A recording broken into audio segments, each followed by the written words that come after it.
in a money pit. Money pit. If your basement needs a pump or your place looks like a dump, you live in a money pit. Money pit. Pick up the telephone, fix up your home sweet home by calling 888 Money Pit. Coast to coast and floorboards to shingles, this is the Money Pit Home Improvement Show. I'm Tom Kreitler.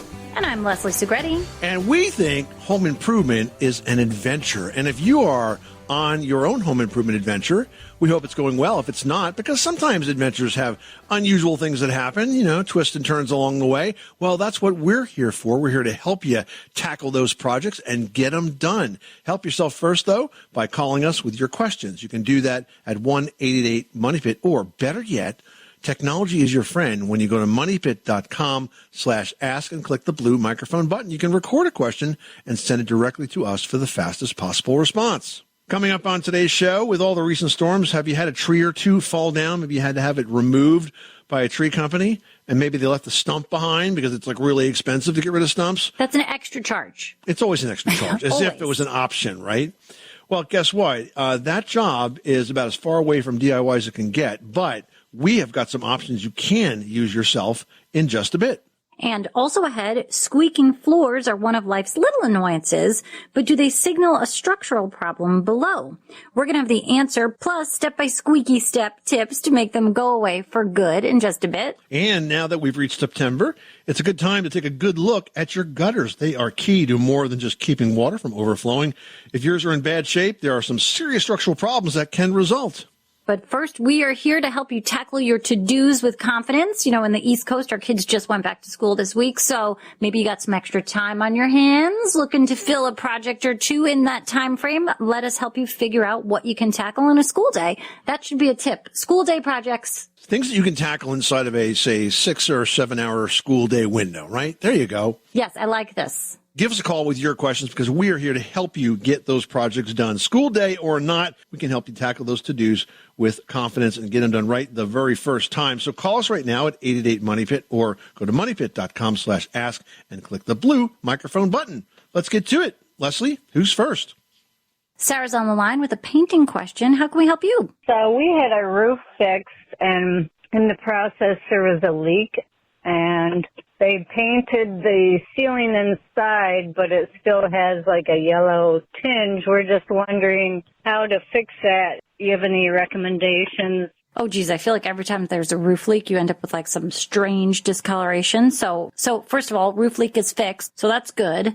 Now, for painting, you've got to, once that leak is fixed and everything's dry in that ceiling, you've got to spot prime. Otherwise, if you just were to recover with the ceiling paint, that stain is going to kind of magically seep through and find its way through that paint color. So you have to make sure that you spot prime, or if you're up to it, prime the whole ceiling again. Let that dry well, and then paint it with the ceiling paint, and that'll do the trick. But you definitely have to make sure you prime it, otherwise you're just going to keep seeing it. All right, now we've got Tom on the line who needs some help finding caulk. Tell us about it. Hi. I have a question about a cement stamped patio that we have on the back. It's got a pretty big crack in it, and I wanted to find the best way to go ahead and either fill that. I didn't know if you use a special kind of caulk, or if you got to get that is somehow able to be stained and made the same color and trowel it in. Well, it's nice that you have a stamped concrete patio, but unfortunately, I don't believe you'll be able to find anything beyond the basic caulk colors. You should seal the crack, because if you don't, water gets in there, it freezes, it expands, it disturbs the dirt under the patio and cause more cracking. So you do need to get that sealed in there. But I don't think you'll be able to find one that matches it exactly. There is a product called Exact Color, which will allow you to tint caulk by mixing it with paint, but I'm pretty sure it's only available as a latex, which is not as optimal for an outdoor application as the silicone would be. There are concrete products that you can mix with dyes to get a color, but the problem is that you shouldn't really be patching those things with concrete, because it's just going to fall out. It's not designed to actually stick. There is a product called Recap made by Quikrete. It may be possible to stain that to match it, and that is a different configuration, so it's designed to basically adhere very well to old concrete. But I think I would focus on just using a clear caulk. I just don't think it's going to be practical for you to be able to mix one or find one that's just exactly the right color, unless it happens to be, almond, or white or gray, or all the sort of standard colors. So good luck with that project. Janet in South Carolina, you've got the Money Pit. How can we help you today? Got a question on options other than tile to put around bathroom due to some staining. So options other than tile for a bathroom wall. So I think, Leslie, first we have to consider durability here. And if you don't want to go tile, then I'm thinking probably a surround. One of these pre-made surrounds, probably the way to go, right? I mean, they're going to be the best way to go. They're clean. You know, they're seamless except at the corners. So you have a nice, smooth, solid wall that's, you know, virtually leak-proof except for the areas that you attach to, floor, sides. So the wall itself is going to be great. And they do come in a variety of colors. They can look like they have tile pressed into them. You know, I mean, lots of different ways to use it. Yeah, and there's a little bit of skill required to install them because they're not going to fit perfectly out of the box. Sometimes you have to trim the width. And, of course, they have to be glued in place and you have to be caulked at the bottom. But I think that's a really good, inexpensive, effective option for you if you don't want to go with tile. This episode is brought to you by Undeniably Dairy. Dairy farmers are more than farmers. They're climate caretakers. They see water as a precious resource. Most farmers recycle water up to 4 times, from chilling the milk to irrigating the crops. And some even use technology to turn manure into renewable energy. To learn more about what dairy farmers are doing to make their farms more sustainable, visit usdairy.com. Hey, you want to make our day? Well, go ahead and leave us a 5-star review on Apple Podcasts, and we'll be jumping for joy. Plus, you guys, your feedback helps us make the show even better for you. Just go to moneypit.com/review. Hey, Leslie, remember last week when we talked about, in your episode of Last Words, we talked about how to use tiki torches safely? Yes. Well, apparently we forgot to tell people that they shouldn't be using rubbing alcohol as fuel. There's a couple in New Jersey that use rubbing alcohol, which is insane, instead of the regular standard torch fluid. And guess what? The whole thing exploded and they got seriously burned and they had to be airlifted to the hospital. So please, people, don't use anything but the fluids and the fuels that those torches are designed to do. Or better yet, as Leslie shared last week, use the LED versions. They're far safer. And they're so cute. And they are cute. Yep. And, you know, those lights last a long time. Those LEDs, I can't believe how long some of those LED flashlights and other lighting devices. I have one for camping, and I had last taken a tent out about 3 years ago for this particular trip that I went on. So I dug out my old tent for this, and I found I had some little camp lights inside of it. You know the batteries were still good in those lights? Oh, my goodness. I thought you were saying I left them on the whole time. And all that 3 years time. later, they're still working. So, yeah, there's a lot of options here that are a lot safer, people. All right, now we've got Bowen on the line who's dealing with some extra dirt under the house. This is strange. What's going on? I am about a foot too much dirt under my house, 1,400 square feet, so about 1,400 cubic feet of dirt that I need to pull out from under my house, and it is very difficult through the small crawl space. So I'm trying to figure out the best way to do that without breaking my back. Wow, that is a really weird question. So I am curious as to why you need to remove all of that dirt. One thing that comes to mind is, you know, foundations, you would like to think that the footing for your foundation was 3 feet below ground, but I'm concerned that if you take out a foot of soil from that crawl space, you may expose part of that footing and you can't go deeper than the footing. So the first question is, where is the footing? Because you can't go deeper than that.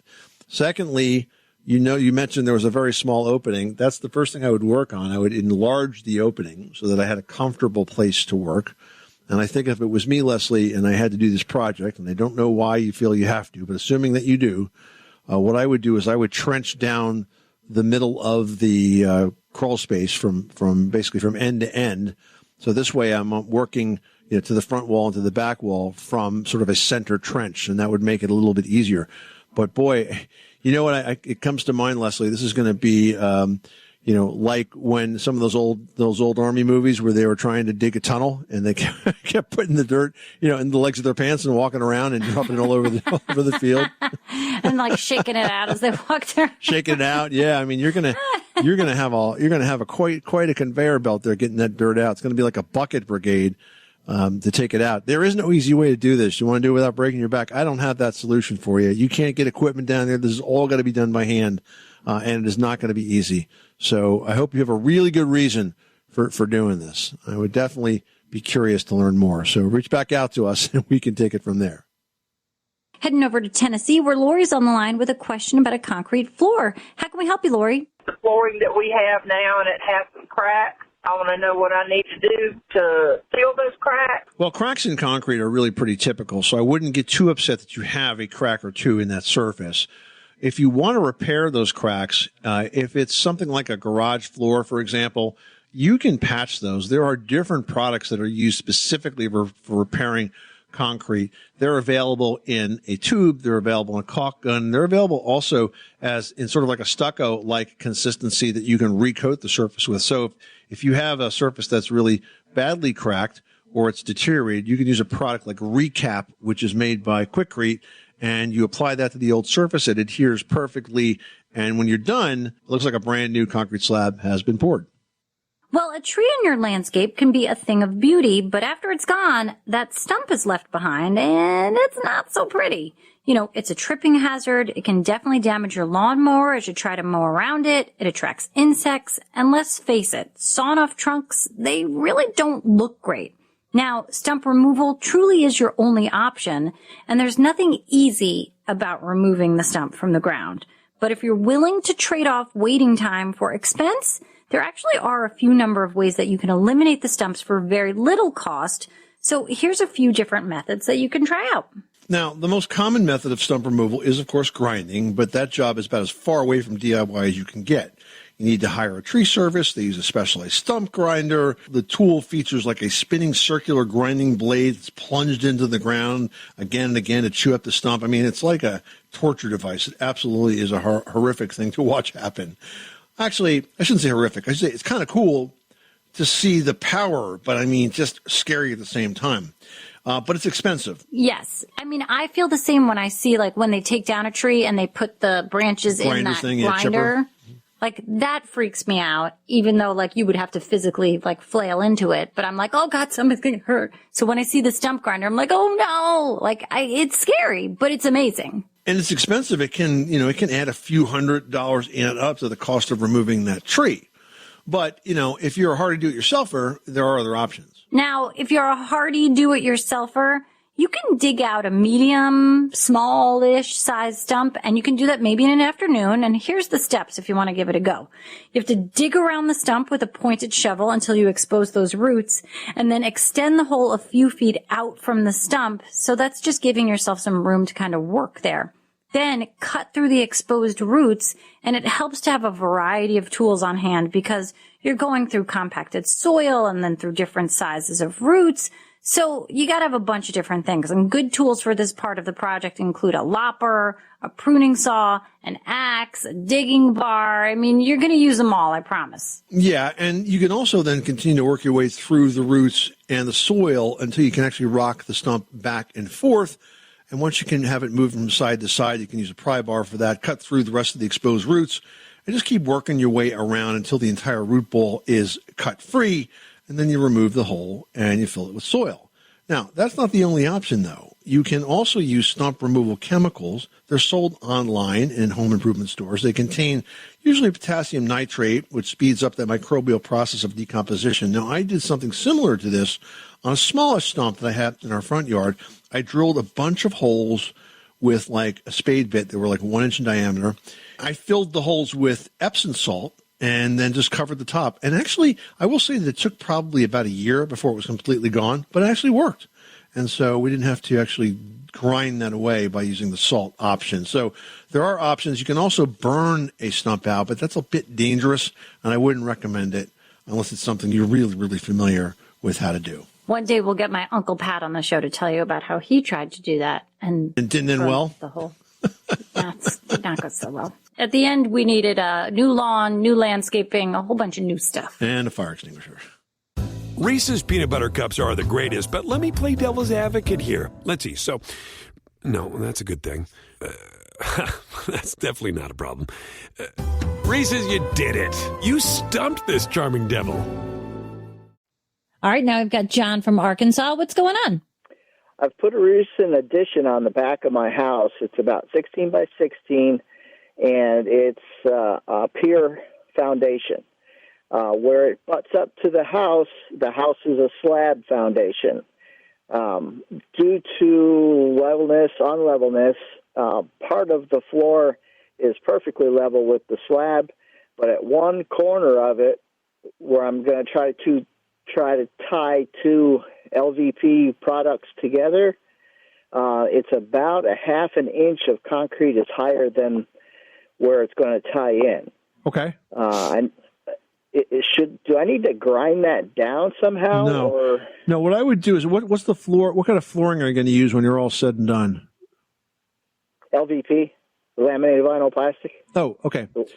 So what I would do is this. I would use floor leveling compound, and I would basically put the floor leveling compound in and bring it up to that higher half-inch thick edge, and then I would feather it out over the next 2 or 3 or 4 feet. So it's a very gentle transition. And if you do it that way, you should be able to go ahead and floor right through it. That is a problem. The problem is that the door going to the outside is right at the point where it's a half-inch difference. Okay. So as luck would have it, right? The bottom of the sweep is right on the LVP. Now, so in other words, if you were to add that floor leveling compound, that floor would be too thick? I wouldn't be able to open the door. All right. Right. Yeah. So, well, 2 options. Either cut and reframe that part of the door, or maybe we just call it a day and make this a transition. Is it possible you could have a transition strip between these 2 sections, with the understanding being that one section of it would be a bit higher than the other? We wouldn't really change the level of the floor, but we would make it a definite visual break so that it didn't look like it was weird, like it was out of whack. Well, I am going to have 2 different floor finishes. Mm-hmm.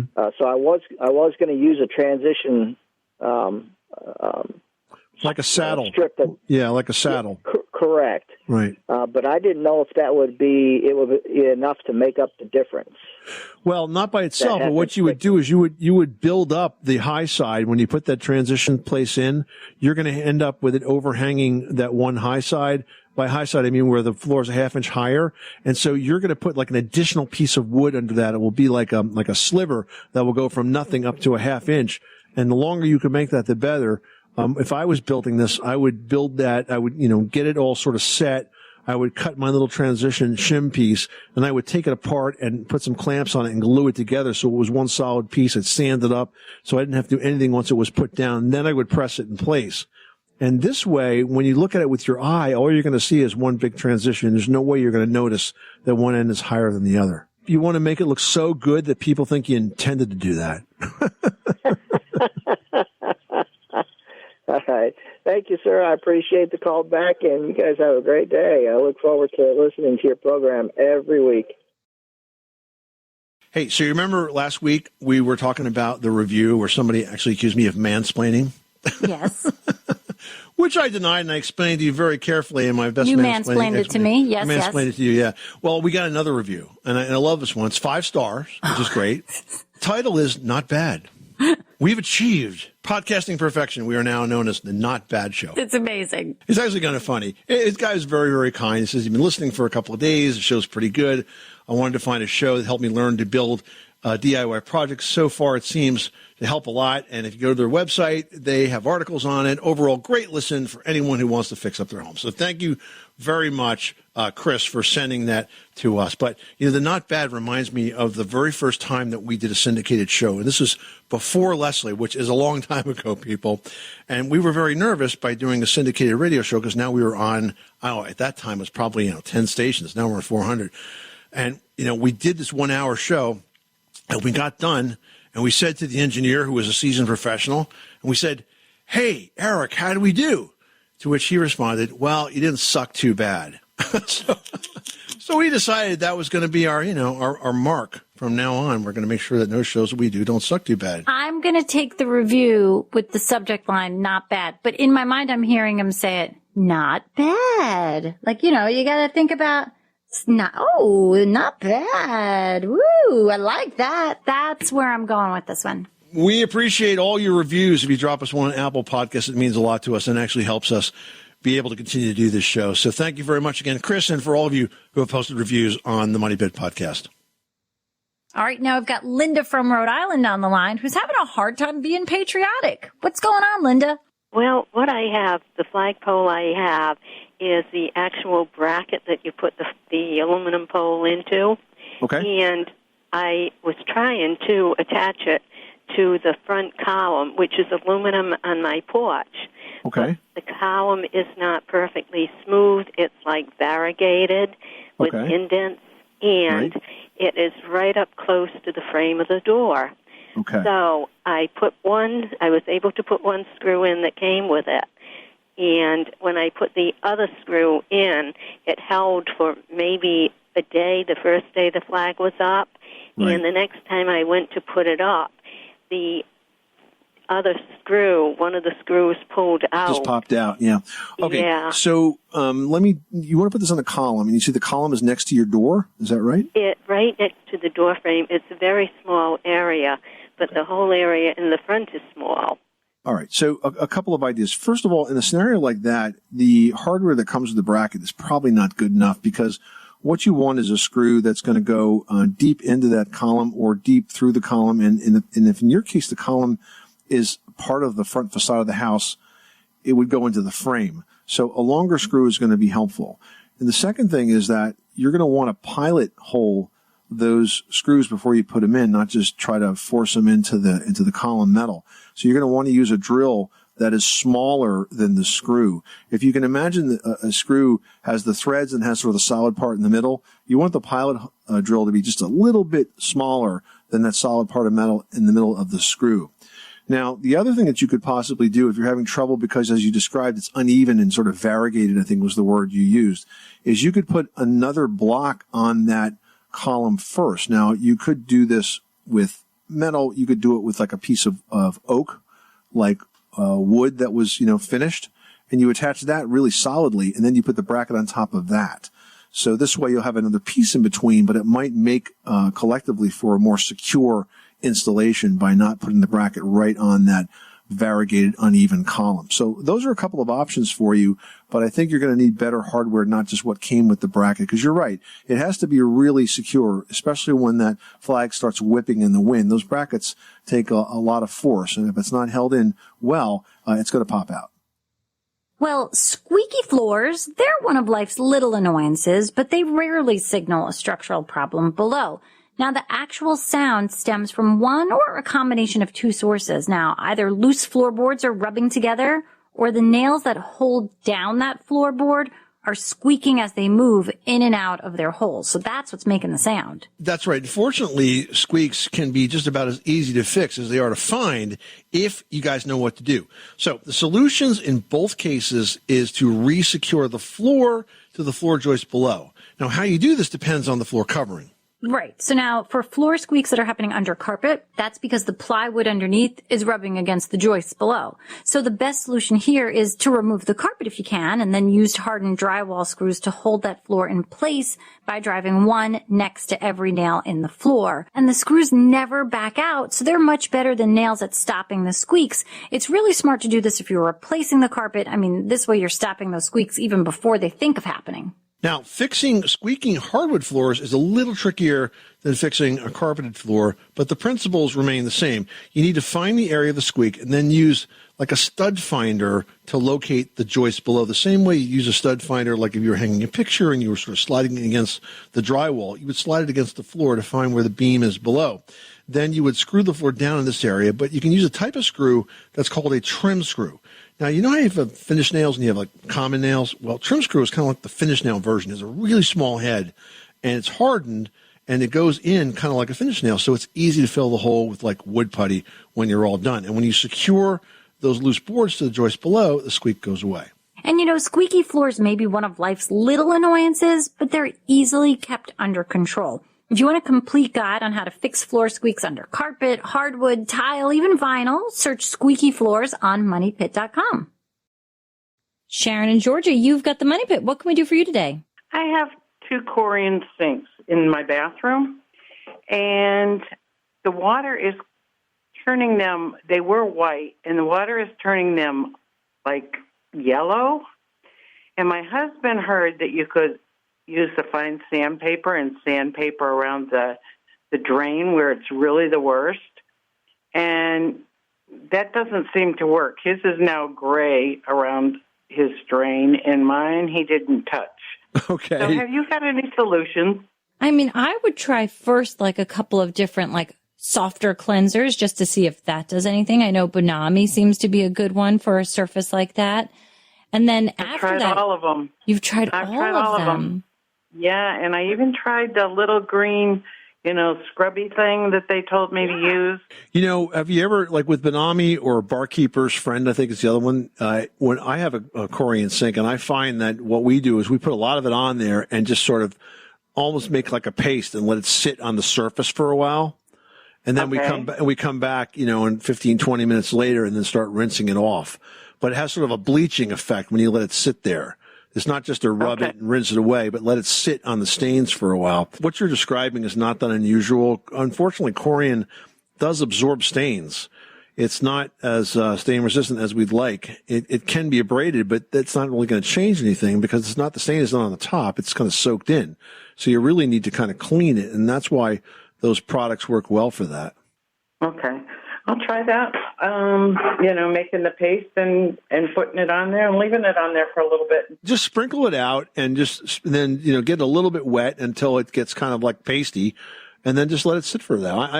I make it kind of pasty, and I'll do a first sort of first scrub while it's real thick like that. Then I just walk away for a while, and then later on I go back and finish it off, and that works well for me. All right. Well, I'll try that.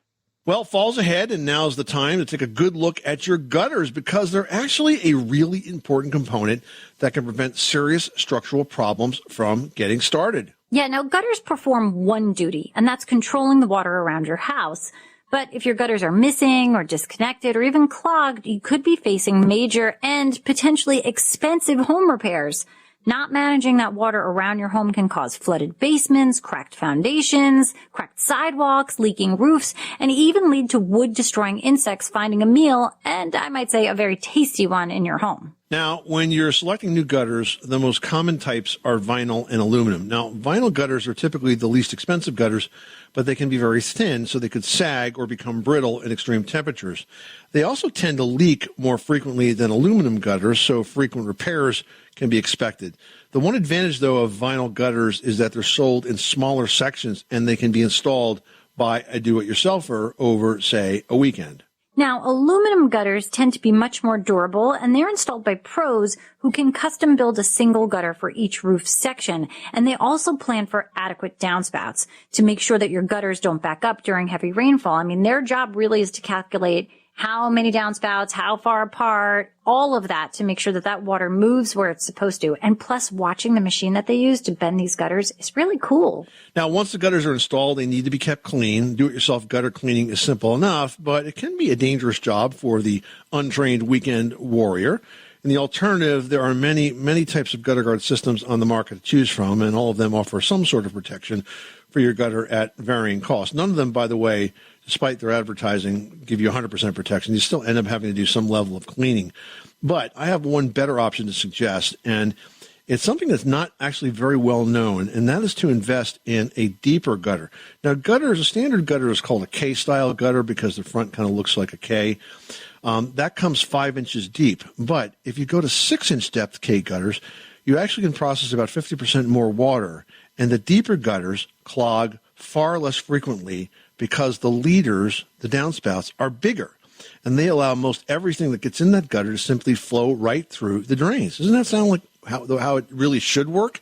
Like everything in the gutters just run out? When we redid our roof a few years ago, I upped all of the gutters in the house to those larger 6-inch gutters. I have not had to clean a single gutter, a single one, in years by doing that.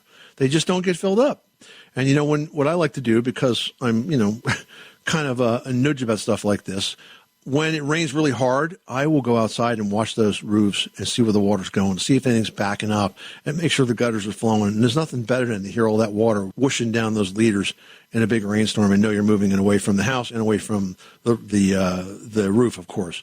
So I think that's a really good option and not terribly more expensive. I think it's probably less expensive for you to get a 6-inch deep gutter than to pay for 5-inch gutters plus those gutter covers, which these gutter companies are charging like outrageous amounts of money for right now. So think about that. If you're tired of cleaning your gutters every fall and just want a better solution, think about replacing them with deeper gutters. It really does work. Well, Margot wrote into Team Money Pit saying, we used a paint with primer product for our inside walls, but it just peeled right off of the wall in strips. The wallboard has a chalky, dusty feeling to the touch. What is the best painting method to have paint that will really stick? She is frustrated. I got to say, I'm not a big fan of the paint and primer in one finishes because they don't seem to work as well as just using a primer followed by a top coat of paint. They're trying to, alter the chemistry to kind of do something that it's not really designed to do. The primer is designed to adhere. So it's designed to stick really well to whatever surface you're painting. And then the paint has different qualities. It has qualities that's designed to flow and give you good coverage and good protection and easy cleanability. And when you mash those together, it never quite seems to work. Now, in this case, I think the other thing that was working against you here, Mark, was because you mentioned that the wall had a chalky, dusty feel to it. There's no paint that's going to stick if you've got a real dust to it like that, and certainly not this particular paint. So you've got to kind of go back to the beginning here and peel off all that paint, and you've got to really clean those walls. And I would recommend that you use a trisodium phosphate solution, which you can find in home centers, and usually it's in the painting aisle, and really do a good job cleaning those walls, letting them dry thoroughly. And then I would use a good quality primer, like, for example, like a Bin 123, which is made by Zinsser, or, a Sherwin-Williams primer that's made to adhere to walls. But if you do a good primer first, and then you put the top coat over that, I think you'll find that you'll have proper adhesion and a really good-looking room as a result. All right, Margot, hope that helps you with your painting projects. All right, now Carol writes in saying, my roof is 19 years old. In one bedroom closet, there are a total of 3 water spots. I've had contractors look at this, but no one can find out what's going on, and their only suggestion is to replace that part of the roof. But of course, water can travel like from one side to the other, so it might not be coming from there. Yeah, and the solution is just give me a bunch of money. Roof. Yeah, give me a new roof. I'll fix it. I don't know what's causing it, but I know if you give me a lot of money and it changed the whole roof, that'll definitely fix it. It's like the dude that came to repair my dryer. He was like, I don't know about this dryer, but yeah, I'll fix it. And we were like, Well, listen, Carol, the fact that you had some water spots here is not that big of a deal. It sounds like they're not active. It probably happened because of wind-driven rain. I got a spot in my house. I know where it's happening. It's because I have a void somewhere in the siding above the roof, which is adjacent to my living room. We get a little leak in there every once in a while. I haven't done much about it because it really doesn't bother me that much. And I know it's just happening when the rain is like traveling like sideways. So I think what I would do is I would prime the stains with a good quality primer and then paint over them. But there's absolutely no reason to install a partial and certainly not a complete new roof until the roof and shingles really failed to the point where that's necessary. All right, good luck with that, Carol. Ask the questions, do the research, get the right repair, and don't spend more than you have to. This is the Money Pit Home Improvement Show on a beautiful September weekend. This is what we call Septober in my part of the country because most of the tourists have left, and we have a couple of beautiful months worth of great weather to enjoy the Jersey Shore. We hope that you're enjoying your part of the nation as well, and if part of the enjoyment is getting projects done that you have questions on, remember, you can always reach us 24/7 at 888-MONEYPIT. We're going to moneypit.com/ask. Until next time, I'm Tom Kreitler. And I'm Leslie Segretti. Remember, you can do it yourself. But you don't have to do it alone.